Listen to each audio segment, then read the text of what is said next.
nombre es Juliana Jaramillo, fisioterapeuta especialista en neurorehabilitación y magíster en neurorehabilitación. El día de hoy vamos a hablar de la práctica de actividad física en los diferentes grupos etarios. ¿Y por qué la importancia de realizar esta diferenciación? La OMS recalca la importancia de enfocar de manera diferente la actividad física según la etapa de vida para lograr el mayor impacto, teniendo en cuenta que ser físicamente activo durante la infancia y la adolescencia va a impactar en mantener una buena salud durante todo el curso de vida. Muchas veces creemos que en los niños o en los adolescentes no es necesario realizar tanto énfasis en la educación o incentivar la actividad física porque ellos mantienen activos de por sí, porque mantienen jugando, pero la realidad es que en los últimos años nos estamos enfrentando a un grave problema en esta población. Hemos encontrado que se ha incrementado la prevalencia de la obesidad entre los niños y esto es mayor en los que no cumplen con los requerimientos de actividad física que se recomienda por la OMS. En Estados Unidos se ha encontrado que los niños aproximadamente hasta los 9 años cumplen con los requerimientos, pero a partir de los 15 años solamente el 32% de los adolescentes cumple con las recomendaciones de actividad física entre semana y solamente el 18% de los fines de semana. La reducción de la actividad física en los adolescentes se ve reflejada en una reducción de los niveles de actividad física en la adulta. Entonces, si logramos impactar esta población desde la niñez, vamos a tener un mayor beneficio o que sea más fácil impactar en la edad adulta. Tenemos cifras como que la mitad de los adolescentes españoles no cumplen con los requerimientos de actividad física. Y esto se ve reflejado en el desarrollo físico y cognitivo durante esta etapa que es tan importante para la vida. La actividad física en los menores de 5 años se ha asociado de forma favorable o positiva para diferentes indicadores de salud, entre ellos el desarrollo de actividades cognitivas y motoras, la disminución de adiposidad, la mejora de la salud ósea y esquelética y la salud cardiometabólica. Es por eso que se hace énfasis en que se disminuya el tiempo de actividades dedicado a actividades sedentarias y que se aumente este tiempo en actividades que generen actividad física. Especialmente se ha hecho esta recomendación en el uso de pantallas y hoy en día dispositivos de videojuego que están generando tanto impacto en esta población. Arrancando entonces con las recomendaciones a los lactantes, que va que estos deben de realizar actividad física varias veces al día mientras estén despiertos, idealmente mediante la realización de juegos interactivos que pueden ser en el suelo o bajo una superficie segura y siempre bajo supervisión. Se recomienda que pasen por aproximadamente o al menos 30 minutos boca abajo. Esto les va a permitir estimular el fortalecimiento de músculos cervicales y fomentar los cambios de posición. No hay recomendación de que estos pasen ningún tiempo bajo pantallas y se debe respetar las horas de sueño, que en los menores de 0 a 3 meses es de 14 a 17 horas y en los niños de mayores de 4 meses de 12 a 16 horas. En los niños de 1 a 2 años, la recomendación es que estos realicen actividad física al menos 180 minutos. En esto se aprueba o que el tiempo máximo en pantalla sea de 60 minutos y respetar las horas de sueño de 11 a 14 horas. Se busca fomentar actividades que generen pequeños retos físicos que le permitan adquirir mayores capacidades, fomentar la práctica de juegos en el exterior o juegos con otros niños, de esta forma fomentar habilidades psicomotoras como la coordinación y el equilibrio, y que el tiempo en el que pasen retenidos no supere 1 hora. El tiempo retenido es cuando pasan de pronto en cunas muy pequeñas, en coches o en sillas que están amarraditos, entonces esto se debe procurar evitar que sea por más de 1 hora continua. Ya para los niños de 3 a 4 años, las recomendaciones son las mismas, solamente que la actividad entre esos 180 minutos se recomienda que 60 sean de actividad vigorosa o enérgica y las horas del sueño reducen un poco de 10 a 13 horas diarias. Yéndonos a un rango de población más amplio, tenemos los niños entre los 5 a 17 años, entonces niños y adolescentes, en los cuales se busca que la actividad sea mínima de 60 minutos de actividad física intensa, moderada a vigorosa, y que al menos 3 días de la semana la actividad sea actividades que refuercen los músculos y los huesos. Hay algunos mitos acerca de la práctica de fuerza en los niños, Esta se puede realizar, idealmente arrancar o iniciar con ejercicios de autocarga y pasar a ejercicios que tengan aproximadamente un 40% de la fuerza máxima. Siempre que se vayan a empezar a superar estos porcentajes, debe de ser bajo la supervisión de un entrenamiento. Se ha encontrado entonces que el sedentarismo tiene malos resultados en la salud física y mental de los niños y adolescentes, y con las cifras que hablábamos anteriormente, acá tenemos un rango en el que los adolescentes empiezan de pronto a interesarse sobre otras actividades y empiezan a dejar la práctica de actividad física, por lo cual tenemos que hacer un énfasis especial en las recomendaciones de actividad física para esta población. ¿Qué dice la evidencia? Encontramos entonces que hay múltiples artículos, acá solamente les traigo dos. Esta es una revisión sistemática en la cual analizaron cuál era la respuesta de la actividad física y el ejercicio frente a la actividad cognitiva y la función académica, encontrando una evidencia alta de que la actividad física tiene relación con áreas del cerebro que apoyan los procesos cognitivos complejos durante la realización, encontrando como respuesta que hay una mejora de la función cognitiva y de la función o desempeño académico. Y en este segundo estudio analizaron niños y adolescentes con diabetes tipo 1, evaluando cómo era su comportamiento frente a la práctica de actividad física o su respuesta, y encontraron que la práctica de actividad física en diabetes tipo 1 contribuye a la eficacia del tratamiento administrado, reduce la demanda a la insulina y disminuye el riesgo de complicaciones tardías. En ocasiones hay temor para la práctica de actividad física en niños con diabetes tipo 1 porque hay temor de que se produzcan de pronto hipoglicemias súbitas, pero la adecuada educación de los padres, el mismo niño y de su profesor o personas que están alrededor hacen que ellos se puedan beneficiar de la actividad física, incluso cambiar o disminuir sus requerimientos de medicamentos. En la edad adulta, entonces tenemos que las recomendaciones según o las directrices de la OMS son que se cumplan con al menos 150 a 300 minutos de actividad física aeróbica de intensidad moderada o al menos 75 a 150 minutos de actividad física vigorosa. Recomendando que dentro de esta actividad se incluyan actividades de fortalecimiento de grandes grupos musculares al menos 2 veces a la semana, y teniendo que cuando se superan los niveles de estas recomendaciones se pueden tener mayores beneficios de la actividad física. Voy acá a nombrarles algunas cifras que nos van a hacer pensar de cómo estamos dedicando nuestro tiempo diario y qué estamos haciendo con ese tiempo. Entonces, cuando pasamos más de 3 horas quietos durante una jornada laboral o la realización de alguna otra actividad, estamos calculando que se pierde, y hay cifras científicas que lo avalan, 2 años menos de vida a lo largo de la vida. Que cuando tenemos más de 25 años de vida sedentaria, estamos equiparando ese riesgo al de fumar o ser obeso.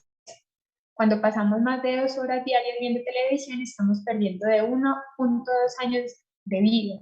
Y que cuando superamos más de 10 años de vida en una situación de sedentarismo, estamos aumentando 2 veces los riesgos de cáncer de colon. Entonces son unas cifras que no son para nada especiales y que nos hacen pensar de cómo estamos ocupando nuestro tiempo el día. En esta parte que hablamos de pasar de más de 3 horas quietos, es importante recalcar la práctica de las pausas activas, en las cuales cuando de pronto realizamos actividades en computador, es necesario que realicemos estas pausas, que nos paremos, que hagamos unas caminatas cortas para parar y disminuir el riesgo de esto, porque estas cifras se dan incluso si, digamos, realizamos ejercicio en la mañana, pero durante el día estamos pasando jornadas prolongadas de forma sedentaria o quietos totalmente frente a una pantalla, estamos cayendo en este riesgo.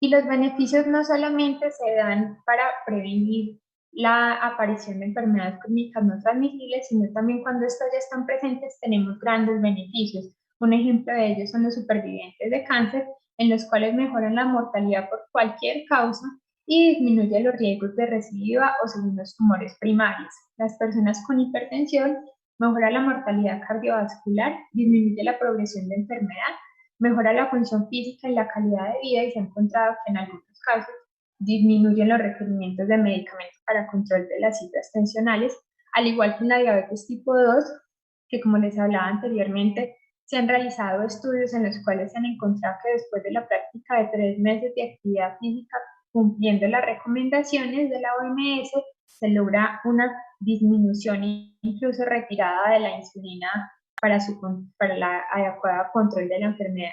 En las personas que viven con VIH mejora la salud mental, la forma física, no incide negativamente en la progresión de la enfermedad y tampoco afecta la composición corporal. Vamos entonces ahora a pasar a la población de mayores de 65 años. Estas personas tienen múltiples beneficios para la salud.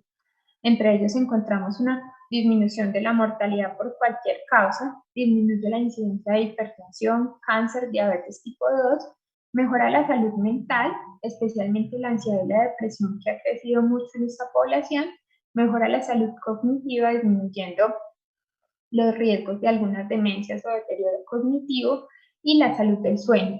Y hay una disminución de las mediciones de adiposidad. En los adultos mayores se está encontrando un aumento de la obesidad sarcopénica, por ello la importancia de que, a pesar de que los vemos que mantienen su peso o de hecho aumenta, ellos están perdiendo una gran cantidad de masa muscular y esto se va a ver reflejado en que sean más frágiles posteriormente. Adicionalmente, en esta población específicamente se disminuye el riesgo de caída y lesiones por caída, que es un indicador para discapacidad futura, y el deterioro de la salud ósea o funcional, que es uno de los objetivos principales en los cuidados de esta población. Las recomendaciones de la OMS son entonces que se cumplan entre 150 a 300 minutos de actividad física de intensidad moderada o 75 a 150 minutos de ejercicio físico de intensidad vigorosa. Adicionalmente, que se realicen al menos 2 veces por semana, ejercicios de fuerza de grandes grupos musculares y al menos 3 veces por semana, ejercicios en los cuales se les dé la prioridad al entrenamiento del equilibrio y entrenamiento de la fuerza funcional a nivel moderado a vigoroso. Cuando se supera en la práctica de este tiempo recomendado, se obtienen mayores beneficios, entonces no hay una restricción de si se está realizando de forma controlada. En esta población, entonces, también encontramos que hay grandes beneficios y que todo está reportado en la literatura científica. Acá les traigo también 2 artículos que muestran esto. En este primero encontramos cuáles son los efectos de la actividad física en ancianos con fragilidad y ancianos jóvenes, encontrando que la actividad física regular es segura para personas mayores, sanas o frágiles. En ocasiones encontramos que las personas dicen, no, mi mamá o mi papá no puede realizar ese ejercicio porque él está muy frágil, se puede caer, se puede lastimar, o cómo se le ocurre que mi mamá va a levantar ese peso porque se va a hacer daño. Al contrario, les estamos limitando la capacidad y la posibilidad de obtener los beneficios de ese tipo de actividad física, especialmente los ejercicios de fuerza que muchas veces se le restringe y dice, sí, salga a caminar, pero no vaya a levantar una pesa. Al contrario, debemos de fortalecer la práctica de estos. En ellos entonces encontramos que disminuye el riesgo de enfermedades cardiovasculares, metabólicas importantes, de la obesidad, de caídas, de deterioro cognitivo y de osteoporosis, y disminuye la debilidad muscular. En este otro estudio, que es una revisión sistemática, encontramos que analizan los potenciales beneficios de la actividad física en el deterioro cognitivo leve y la demencia, encontrando que la actividad física mejora la cognición, especialmente a niveles del funcionamiento ejecutivo, mejora la memoria en el deterioro cognitivo leve, el funcionamiento independiente en el deterioro cognitivo y la demencia, y la salud psicológica en la demencia. Entonces, es muy importante la práctica de actividad física, no solo para prevenir el desarrollo de enfermedades crónicas, sino para un adecuado envejecimiento saludable. Debemos de iniciar la práctica idealmente desde la niñez, pero si de pronto nunca es tarde para iniciar la realización de la actividad física. Vamos a hablar ahora de la práctica del ejercicio físico en el embarazo y en el posparto. Hasta hace relativamente poco, las sociedades científicas empezaron a dar un respaldo mayor a la práctica de la actividad física. De pronto, si hablamos con nuestras abuelas, ellas nos van a decir que anteriormente la mamá se tenía que quedar casi que en un reposo durante todo el embarazo, que la actividad física era muy restringida y eso hacía que los procesos de recuperación fueran más lentos y también pueden llegar a tener efectos sobre el feto. Entonces, como beneficios tenemos que hay un menor riesgo de preeclampsia, de hipertensión gestacional y de diabetes gestacional, que ha venido en incremento en los últimos años, y un control del aumento excesivo de peso durante el embarazo. Se disminuyen complicaciones en el parto como la depresión postparto y complicaciones neonatales. Hay ausencia de efectos nocivos para el peso al nacer y ausencia en el incremento de riesgo de muerte fetal. En algunos casos se piensa que si la mamá realiza mucho ejercicio durante el embarazo, entonces el bebé no va a tener un adecuado sustrato o que van a ser más pequeños, pero realmente no se han encontrado datos o cifras que digan que la práctica de actividad física de una adecuada intensidad afecte de ninguna forma o tenga efectos negativos sobre el feto. Las recomendaciones de la OMS son cumplir al menos 150 minutos por semana de actividad física aeróbica de intensidad moderada. Si previamente al embarazo la madre realizaba actividad física intensa o vigorosa, puede continuar con esas actividades de forma progresiva, empezando por pequeñas dosis e ir aumentando gradualmente. Se conviene también ejercitar los músculos del suelo pélvico a diario con el fin de evitar incontinencia urinaria posterior.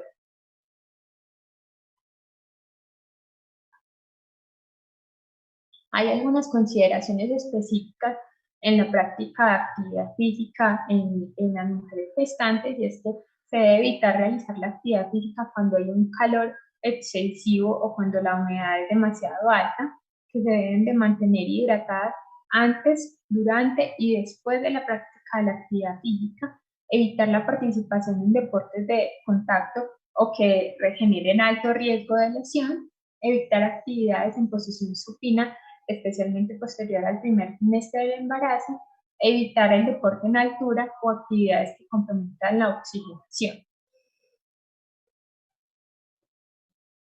Se puede realizar o participar en actividades deportivas según la capacidad que tenga, lo que les decía anteriormente. Si la mujer anteriormente realizaba este tipo de actividades, puede continuar realizándolas, pero idealmente, si es bajo competencia, realizarlas con supervisión médica. Y una vez ya se dio el parto y se desea retomar la actividad física, esto se debe realizar de forma gradual y bajo supervisión en el caso de que se haya realizado una cesárea.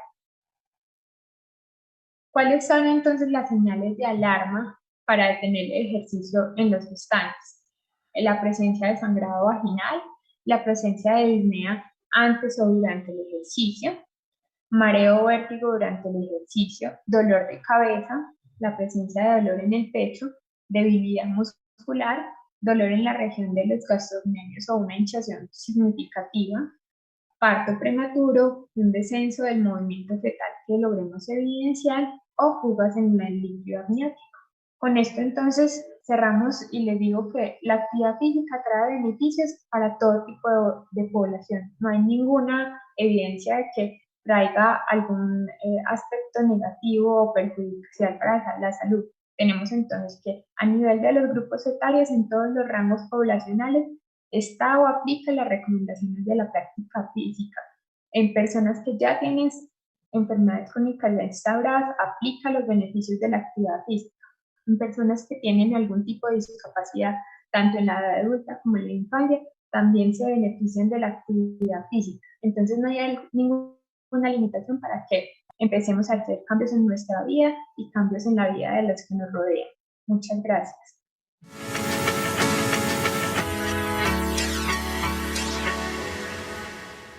Telesalud. Salvamos vidas a través de la tecnología.